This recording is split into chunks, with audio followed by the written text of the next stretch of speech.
Streetnews.it, l'abbiamo beccato, era lì rapito dai media, è il nostro presidentissimo Raffaele Parisi, buonasera. Buonasera a voi, buonasera a tutti. Gala di presentazione, tanto impegno per portare avanti questa società, questa squadra, l'abbiamo presentati e allora che cosa vogliamo dire?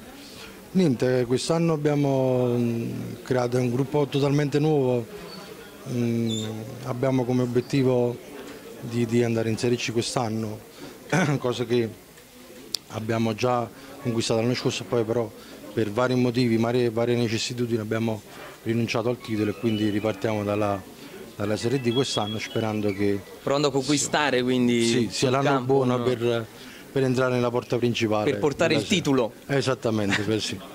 E quindi le basi ci sono, abbiamo creato un bel progetto, speriamo che sia duraturo negli anni e soprattutto che riusciamo finalmente a conquistare questa... L'in bocca al lupo del presidente ai propri atleti. Sì, l'in bocca al lupo io li faccio a tutti i ragazzi che vengono nella palestra, cercano di fare il proprio dovere.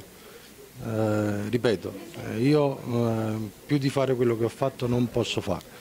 Ho creato le basi, cerco di dare agio a tutti i ragazzi, di non fargli mancare mai nulla.